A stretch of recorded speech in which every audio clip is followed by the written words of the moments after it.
শ্রাবণ মাসে কেন সবুজ রঙের চুড়ি পরতে হয়? শ্রাবণ মাসে সবুজ রঙের চুড়ি পরা ভালো না খারাপ?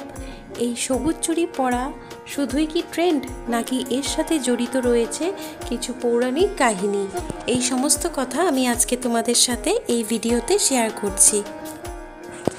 আজকে ভিডিওটি শুরু করার আগে আমার চ্যানেলে তোমাদের সবাইকে অনেক অনেক স্বাগত আর অনেক অনেক ভালোবাসা।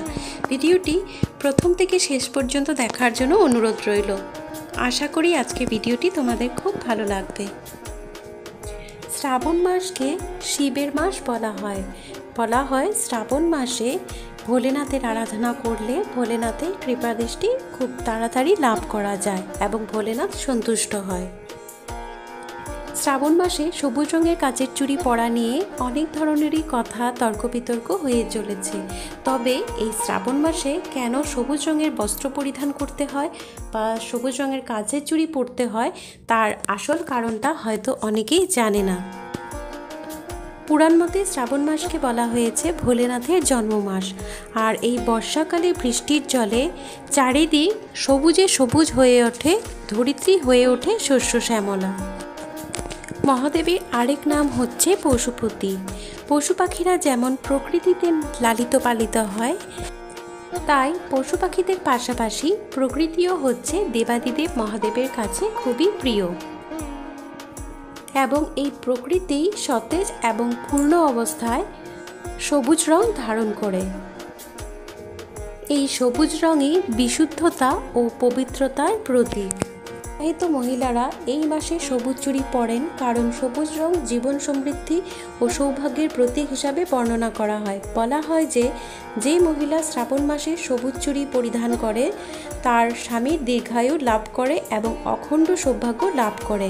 মা পার্বতী শিবের সাথে বিবাহের আগে শ্রাবণ মাসে সবুজ চুড়ি ও সবুজ পোশাক পরতেন। সবুজ চুড়ি পরা কেবল ঐতিহ্য নয়, শিব ও পার্বতীর প্রতি ভক্তি ও ভালোবাসার প্রকাশ। এছাড়াও বাস্তুশাস্ত্র মতে বাস্তু বিশেষজ্ঞরা মনে করেন সবুজ রং প্রচুর মাত্রায় পজিটিভ এনার্জি ঘটাতে সাহায্য করে। এছাড়াও অনেক সময় আমরা যদি ডিপ্রেশনে ভুগি বা মানসিক ভারসাম্যহীনতা হারিয়ে ফেলি, সেক্ষেত্রেও কিন্তু ডাক্তার আমাদেরকে পরামর্শ করে যে কোনো হিল স্টেশনে গিয়ে কিছুদিন বেরিয়ে আসতে। কারণ পাহাড়ে প্রচুর মাত্রায় সবুজ রং আছে, চারিদিক সবুজে সবুজ হয়ে থাকে, যা মনকে শান্ত এবং শীতল করে। কথিত রয়েছে শ্রাবণ মাসে সবুজ রঙের কাচের চুড়ি পরলে মহাদেব এবং মাতা পার্বতীর আশীর্বাদ লাভ করা যায়। তবে এই সবুজ কাচের চুড়ি কোন বারে বা কী নিয়ম করে পরতে হয় সেটা জেনে নেওয়া উচিত। শুক্রবার এবং রবিবার দিনগুলি কাচের চুড়ি কিনে পরা খুবই ভালো এবং রাতের বেলা এই কাচের চুড়ি পরা যাবে না এবং এই কাচের চুড়ি কিনে সেটা মাতা পার্বতীর চরণে অর্পণ করে প্রসাদ রূপে সেই কাচের চুড়ি পরিধান করতে হয়।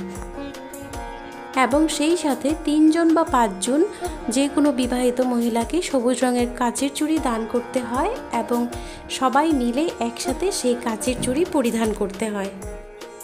বাজার থেকে কিনে এনেই হাতে কাচের চুড়ি পরে নিলাম, এভাবে পরলে কিন্তু কোনো ফল লাভ করা যায় না। তবে এই সবুজ রঙের কাচের চুড়ি পরা নিয়েও কিন্তু কিছু তর্ক বিতর্ক রয়েছে। অনেকে বলে আমরা বাঙালিরা স্বামীর মঙ্গলের জন্য শাঁখা এবং সিঁদুর পরিধান করি, তো আমাদের সবুজ রঙের কাচের চুড়ি পরার কোনো দরকার নেই। কিন্তু এই সবুজ রঙের কাচের চুড়ি পবিত্রতা, সতেজতা এবং বিশুদ্ধতার প্রতীক। এই সবুজ কাচের চুড়ি পরিধান করলে যদি কারো কোনো ক্ষতি না হয়, তাহলে সেটা পরাতে বাধা কী? তবে অবশ্যই সবুজ চুড়ি পরার আগে এই নিয়মগুলো মেনে সবুজ চুড়ি পরিধান করতে হবে, তাহলে ভোলেনাথের আশীর্বাদ আমরা পাবো। তা না হলে আমরা যদি শুধুমাত্র ফ্যাশনের জন্য পরিধান করি, তাহলে আমরা ভোলেনাথের কৃপা দৃষ্টি আশীর্বাদ লাভ করতে পারবো না। শুক্রবার এবং রবিবারে সবুজ রঙের কাচের চুড়ি কিনে তারপর সোমবার দিন সকালবেলা স্নান করে ভোলেনাথের চরণে, মা পার্বতীর চরণে সেই সবুজ চুড়ি অর্পণ করে তারপর প্রসাদ হিসাবে সেই সবুজ চুড়ি নিজের হাতে পরিধান করতে হবে এবং 3 জন বা 5 জন সধবা মানুষকেও সেই চুড়ি এবং কুমকুম আর শৃঙ্গার দান করতে হবে এবং মায়ের আশীর্বাদ নিতে হবে। আজ তাহলে ভিডিওটা এখানে শেষ করি। ভিডিও শেষে একটি কথা বলতে চাই, যারা এত সময় ধরে আমার ভিডিওটি দেখছো তাদেরকে অনেক অনেক ধন্যবাদ ও ভালোবাসা, আমাকে এতটা সাপোর্ট আর ভালোবাসা দেওয়ার জন্য। আমার ভিডিওটি যদি আজকে তোমাদের ভালো লেগেছে তাহলে অবশ্যই লাইক কমেন্ট শেয়ার করবে, আর আমার চ্যানেলে নতুন এসে থাকলে অবশ্যই চ্যানেলটি সাবস্ক্রাইব করে পাশে থাকা বেল বাটনটি প্রেস করে দেবে, যাতে এরকম নতুন নতুন ভিডিও আপলোড করলে সবার প্রথম তোমরা নোটিফিকেশন পেয়ে যাও। আজ তাহলে চলি, আবার আসবো আরেকটি নতুন ভিডিও নিয়ে। তোমরা সবাই ভালো থেকো। ওম নমঃ শিবায়।